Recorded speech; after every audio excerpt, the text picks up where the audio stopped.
रविंद्र सिंह भाटी। धन्यवाद सभापति महोदय। आज आपने राजस्थान कोचिंग सेंटर नियंत्रण एवं विनियमन अधिनियम पर विधेयक पर मुझे बोलने का मौका दिया। मैं मेरी बात शुरू करूंगा। सैकड़ों युद्ध लड़े थे उन्होंने, 80 घाव लगे थे तन पे, फिर भी व्यथा नहीं थी मन में। उन लाइनों से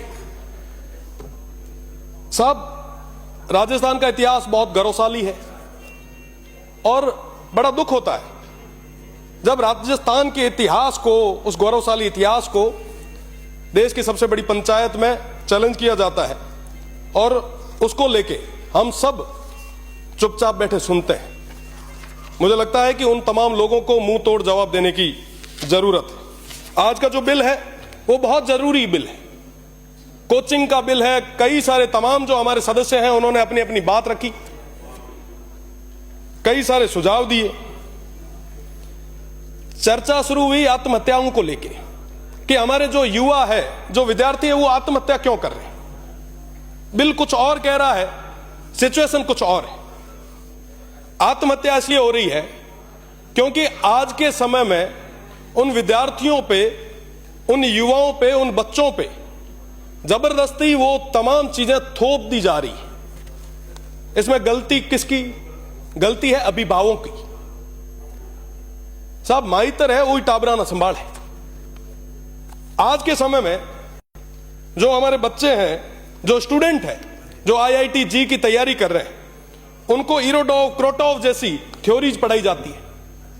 IIT अगर क्रैक करनी है, जी अगर क्रैक करना है तो आपको यह पढ़ना पड़ेगा। ये क्या है पता है साहब? ये नासा के वो टेक्निकल पॉइंट्स है। मुझे लगता है ये भारत के अलावा कहीं के भी विद्यार्थियों को नहीं पढ़ाए जाते। 12वीं का जो बच्चा है उसको आप इतनी बड़ी जिम्मेदारी दे रहे हो कि ये पढ़। भाई 99.9 परसेंटाइल नहीं हुई तो भैया सिलेक्शन नहीं होगा। अरे सिलेक्शन नहीं हुआ तो अपने रिश्तेदार क्या कहेंगे? वो रिश्तेदारों को खुश करने के चक्कर में अपने बच्चों की बलि चढ़वा देते हैं। हम आरोप लगा रहे हैं कोचिंग इंस्टीट्यूट पे।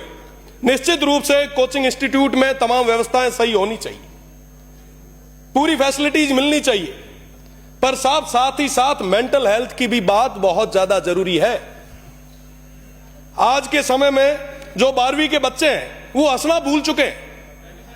हमारे सब के घर में बच्चे हैं, हम सब जाते हैं, देखते हैं जो कोचिंग इंस्टीट्यूट में जो तैयारी कर रहे हैं उन पे इस लेवल का भार रहता है कि वो परिवार के साथ में बैठ ही नहीं पा रहे। ये कंपटीशन का युग है। आज के समय में लगभग 10,000 में से जाके 100 जनों का सिलेक्शन होता है और उन पर इस तरीके का प्रेशर डाल दिया जाता है जिसकी वजह से वो ऐसे कदम उठा रहे। साहब, मुझे लगता है कि इसके लिए हमें नींवों को मजबूत करने की ज्यादा जरूरत है। नींव कैसे? आज के समय में हमारे जो स्कूल्स हैं उसके अंदर क्या हम सही तरीके से वो व्यवस्थाएं दे पा रहे हैं? हमारे जितने भी ग्रामीण परिवेश की स्कूलें हैं, क्या उनमें शिक्षण व्यवस्थाएं हैं, जो शिक्षा की गुणवत्ता है, क्या वो सही है? आपको मैं अगर मेरे शिव की ही बात करूं तो 11 विद्यालय ऐसे जहां पे अध्यापक ही नहीं है, पंचायत सहायकों के भरोसे चल रहे हैं।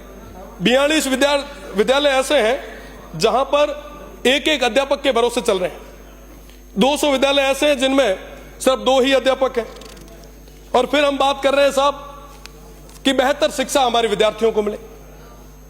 अगर मैं ग्रामीण परिवेश की बात करूं, मैं बाड़मेर, जैसलमेर और बालोतरा की बात करूं तो आजादी के बाद जाके अब वहां पे कॉलेजेस खुली है और उन सब कॉलेजेस में एक एक स्टाफ है।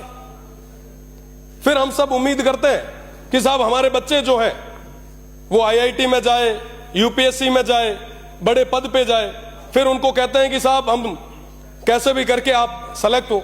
सब उन बच्चों की नींवों को ही हमने कमजोर कर दिया है। अगर वाकई चाहते हैं कि साहब बेहतर हमें परिणाम मिले तो उनकी नींवों को मजबूत करने की जरूरत है। कोचिंग इंस्टीट्यूट की बात चल रही है। कई सारे हमारे जो माननीय सदस्य थे उन्होंने कहा कि साहब कोचिंग इंस्टीट्यूट जो है उन पे ये कर दो, वो कर दो। आप करें, आप नियंत्रण रखें, नियंत्रण बहुत ज्यादा जरूरी है। साथ ही साथ जो आम विद्यार्थी है उसकी फीस को लेके, कोचिंग इंस्टीट्यूट्स की फीस को लेके चर्चा बहुत ज्यादा जरूरी है और एक लिमिट बहुत ज्यादा जरूरी है। पर साहब अगर आपने राजस्थान की कोचिंग इंस्टीट्यूट्स को बंद कर दिया तो ये सारे बच्चे वहां राजेंद्र नगर, मुखर्जी नगर जाके धक्के खाएंगे। वहां के हालात जाके देखो आप साहब, 4x4 मीना पग ही लांबा को नहीं, इतनी जगह रही है, और वहां पे हमारे जाके बच्चे परेशान होंगे। साहब आप अधिनियम लाएं, विधेयक लाएं, सब चीजें करें, पर साहब मेंटल हेल्थ को लेके कोई ना कोई विशेष कदम हमें उठाना होगा।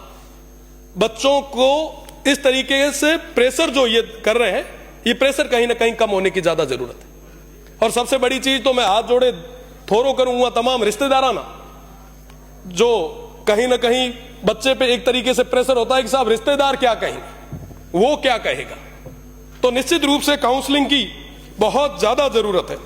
साथ ही साथ हमारे यहां के कंपटीशन की बात करें, लगभग 50 लाख बच्चे हर साल तैयारी करते हैं, 1 लाख से 1.5 लाख के आसपास की नौकरियां आती है। बाकी सारे विद्यार्थी जो है वो कहीं ना कहीं डिप्रेस्ड होते हैं। अगर मैं मेरी ही बात करूं, मैं साइंस में 12th करके आया, बायो में 78% थे, डॉक्टर साहब वगैरह सब बिराजे हैं। मुझे भी किसी ने सलाह दी, परिवार को भी कहा कि साहब डॉक्टरी करवा दो। उस समय प्री मेडिकल टेस्ट हुआ करता था, इंटरेस्ट नहीं था, किसी और क्षेत्र में चले गए, वकालत कर ली।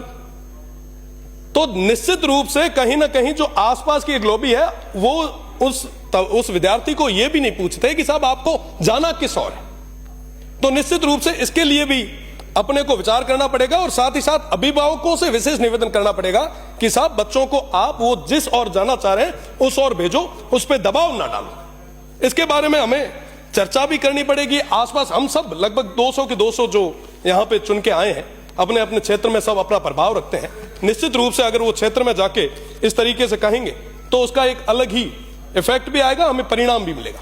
आज के समय में जो कोचिंग इंस्टीट्यूट्स में या कंपटीशन एग्जाम में जो तैयारी कर रहे हैं, उनमें हर 10वां बच्चा डिप्रेशन का शिकार है। उस डिप्रेशन को कम करने के लिए हमें कई सारी चीजों पे काम करने की जरूरत है। साथ ही साथ ये जो बिल आया है, विधेयक जो आया है, निश्चित रूप से हम अधिकारियों को बहुत ज्यादा ताकतें दे रहे हैं।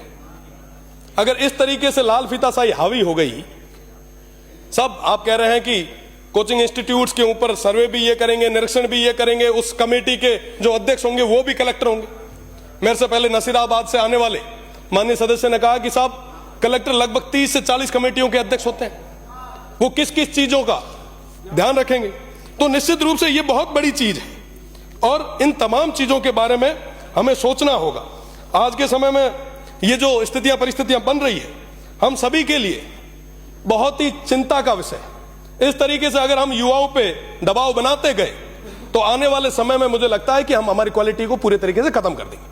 हमारे यहाँ पे IIT JEE पे और तमाम कंपटीशन एग्जाम में जिस तरीके के सिलेबस है, मुझे नहीं लगता कि पूरे वर्ल्ड में ग्लोबली कहीं ऐसे सिलेबस होंगे। कहीं सिलेबस नहीं है ऐसे।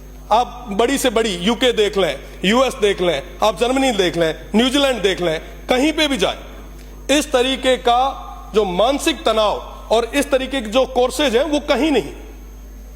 आज के समय में अगर बात करें हम कोचिंग इंस्टीट्यूट्स की, तो अभी चर्चा चल ही रही थी, उसी का विधेयक है। तो मैं अगर कोचिंग इंस्टीट्यूट की बात करूं तो वो एक विकल्प है। जब उसकी नींव मजबूत नहीं होती तो उसको जबरदस्ती उस विद्यार्थी को अपने लिए आगे वाले भविष्य के लिए कंपटीशन एग्जाम के लिए जाना पड़ता है। आज के समय में अगर आप इलेक्ट्रोल सिस्टम को खत्म कर दें, आप ये कहते हैं कि साहब एग्जाम के थ्रू MLA बन के आएंगे, तो मैं कह सकता हूं कि यहाँ पे कोचिंग खुल जाएगी MLA के लिए। तो निश्चित रूप से इन तमाम चीजों पे हमें चर्चा करने की जरूरत है कि मानसिक तनाव कैसे कम हो, हमारे विद्यार्थी जो है वो बढ़िया तैयारी कैसे कर पाए। ये जो विधेयक आया है, मुझे लगता है कि इसको परवर समिति में भेज देना चाहिए और इस पे विस्तार में चर्चा जरूरी है।